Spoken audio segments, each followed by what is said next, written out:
Hello friends, आइए नए lectures में हिंदी और नए लेक्चर्स में सिलेबस का भी आप लोगों को शुरू करते हैं। आइए देखते हैं पार्ट बी में क्या क्या है, मतलब दैट मीन्स इस लेक्चर का पार्ट बी में क्या क्या है। Analytical geometry of 2 and 3 dimensions, इसमें क्या क्या पढ़ना है हम लोग आइए करते हैं। क्या क्या पढ़ना, क्या क्या है ना। Rectangular Cartesian coordinate system, rectangular Cartesian coordinate system, distance formula, equation of a line in various forms.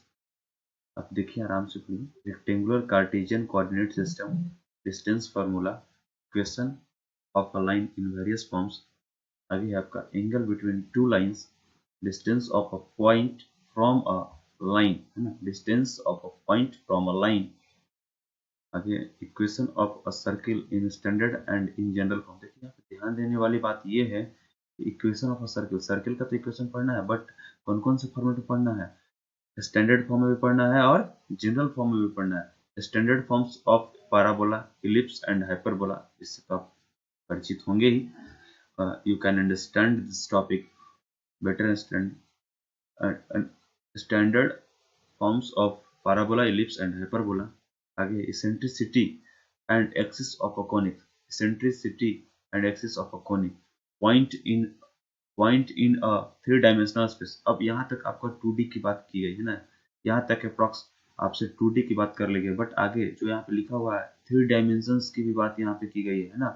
तो point in a 3 dimensional space, point in a 3 dimensional space, distance between 2 points, दो पॉइंट के बीच में distance निकालना है। Directions, cosines and direction ratios होगा, direction cosines and direction ratios.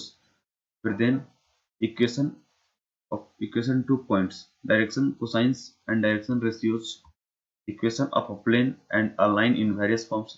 फिर plane का एंगल भी होगा, angle between two lines, angle between two lines and angle between two planes. दो लाइन के बीच में एंगल क्या होगा और दो प्लेन के बीच में एंगल क्या होगा, ये भी डिटरमाइन करना है ना। Equation of a sphere, equation of a sphere.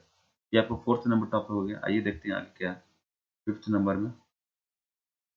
5th number में बस इससे ये तो आसानी टॉपिक है, डिफरेंशियल कैलकुलस इसका नाम है।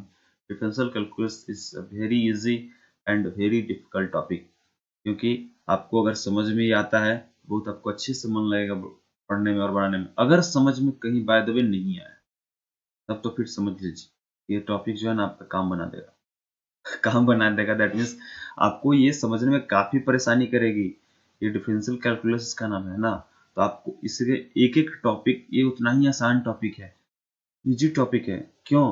क्योंकि यहाँ पे देख सीरियल वाइज पढ़ना है और हर एक टॉपिक इजी होता है, क्योंकि बच्चे के लिए परेशानी का कारण ये बन जाता है ना, वो कभी कोई टॉपिक यहाँ से उठा ले, कोई टॉपिक वहां से उठा ले, ऐसे नहीं पढ़ाई करना चाहिए, है ना। Concept of a real valued function, चलिए हम लोग देखते हैं syllabus. Concept of a real valued function, domain, range and graph of a function, domain, range and graph of a function, composite functions, one to one function, one on to and inverse functions, one to one function, on to function and inverse functions, notations of limit। देखिए यहाँ से notations of limit, limit का क्या क्या notations होता है ना, standard limits, examples, क्या क्या examples। फिर आगे continuity of functions, examples, continuity of functions का example, algebraic operation on continuous functions। ये टॉपिक यहाँ से यहाँ तक का है ना, कहा गया notation of limit, standard limits, examples. ये अगर आप क्लियर नहीं ना करोगे तो इसमें जाने के लिए गलती से मत सोचना, ये टॉपिक समझ में नहीं आना। इस टॉपिक को क्लियर करने के लिए पहले आपको यहाँ से यहाँ तक आना पड़ेगा, और इसको समझने से पहले आपको ये ऊपर का सारे टॉपिक्स क्लियर करने होंगे, तो जाकर के आपको दैट मीन्स सीक्वेंस वाइज, है ना। आगे आते हैं derivative of a function, derivative of function at a point, geometrical and physical interpretation of derivative and its applications, लिखा हुआ है and applications. Derivatives of sum, product and quotient of functions. Derivatives का क्या होगा, सम भी होगा, डिफरेंस भी होगा, कोसेंट भी होगा और प्रोडक्ट भी होगा, है ना। Derivative of a function with respect to another function, अगर किसी डेरिवेटिव का फंक्शन दिया हुआ है दिस फंक्शन में, ए फंक्शन में, और कहता है कि बी के रिस्पेक्ट में डिफरेंशिएट कीजिए, उसी को कहते हैं। आगे जब हम लोग पढ़ाई करेंगे तो उस चीज को बहुत ही अच्छे से और बारीकी से अध्ययन करेंगे कि derivative of a function with respect to another function क्या होता है और कैसे होता है और क्यों होता है ना। Derivative of a composite functions, second order derivatives, increasing and decreasing function, second order derivative भी आप पढ़ोगे अच्छे से, increasing and decreasing functions, applications of derivative in problems of maxima and minima, है ना। एप्लीकेशन ऑफ डेरिवेटिव्स थोड़ा सा और हम देख लेते हैं क्या कहता है यहाँ पे। Application of derivatives in problems of maxima and minima, है ना। अगर आपको डिफरेंशियल कैलकुलस समझने में कोई परेशानी नहीं होगी ना, अगर आप इसे अच्छे से समझ जाएंगे, दैट मीन्स अच्छे से पढ़ाई कर लोगे ना आप डिफरेंशियल इक्वेशंस और डिफरेंशियल कैलकुलस को, तो आपको इंटीग्रल कैलकुलस और डिफरेंशियल इक्वेशन इतना आसान लगेगा, इतना आसान लगेगा, समझो कि बउआ का झुनझुना है, ठीक है ना। हाँ, मतलब बउआ का कैसे देता है झुनझुना, लो बउआ खेला, उसी टाइप से। बट कब, अब खुश ज्यादा होना नहीं है, बट कब, तब जब आपको, आप भले अच्छे से क्लियर हो डिफरेंशियल कैलकुलस के सारे कॉन्सेप्ट्स एंड फार्मूला और एग्जांपल्स, है ना। फिर आगे आगे बात करते हैं। बउआ का झुनझुना पर ज्यादा ध्यान उन्हें मत दीजिएगा, तो पढ़ाई पर ध्यान देना, है ना। हाँ, integral calculus and differential equations, integral calculus and differential equations, integration as inverse of differentiation. Integration क्या है, डिफरेंशिएशन का इनवर्स है। Integration by substitution and by parts, by parts को आप बहुत ही अच्छे से पढ़ोगे, है ना, by parts. Standard integrals involving algebraic expressions, trigonometric, exponential and hyperbolic functions. यहाँ पर देखोगे भाई हाइपरबोलिक फंक्शंस, बहुत सारे बच्चे हाइपरबोलिक फंक्शंस पढ़ते नहीं है, बट चल देते हैं इंटीग्रेशन हाइपरबोलिक फंक्शन का बनाना, तो उनसे बनता नहीं है, और थोड़ा सा निराशा हाथ उनको लग जाती है। तो आप हाइपरबोलिक फंक्शंस को पहले रीड कर लोगे अच्छे से, sine h s, sine h x, cos h x, तो आगे फिर उसमें बढ़ोगे, है ना। Evaluation of definite integration, integration नहीं integrals, in evaluation of definite integrals, determination of areas of plane regions bounded by curves, applications. That means कहने का मतलब है एप्लीकेशन ऑफ इंटीग्रल, इसको अनदर भाषा आप उनका एप्लीकेशन ऑफ इंटीग्रल्स, है ना। आगे हम लोग चलें, कुछ आगे बढ़े, यहाँ पे डिफरेंशियल इक्वेशंस की भी बात की गई, बट इस पेज में तो है नहीं। आगे हम लोग देखते हैं कहाँ पे डिफरेंशियल इक्वेशन है, डिफरेंशियल इक्वेशंस, हाँ चलो आगे।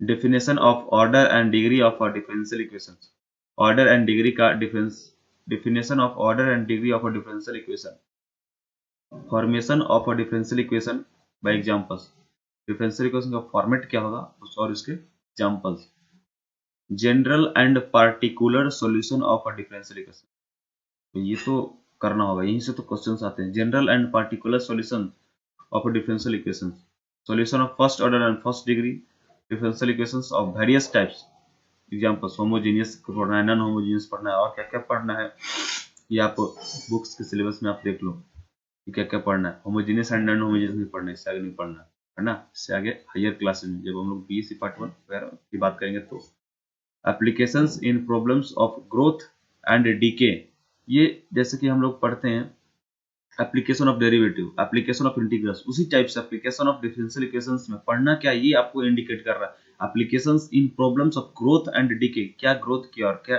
डीके कम हुआ, है ना। Vector algebra,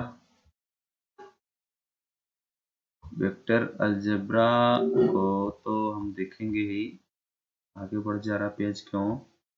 vector algebra, vectors in 2 and 3 dimensions, vectors 2 और 3 डायमेंशंस में magnitude and it's directions, magnitude and directions of a vector, unit and null vectors, that means the types of vectors, इसको आप कह सकते हैं types of vectors he, unit and null vectors, addition of vectors, scalar multiplication of vector, scalar product और dot product of two vectors। ये देखो यहाँ से, है ना, ये देखिए, आप भले ही इसको इग्नोर करने की सोच रहे हैं या नहीं सोच रहे हैं, हमें तो नहीं पता, बट स्केलर प्रोडक्ट आप क्यों करेंगे, इग्नोर नहीं करना है।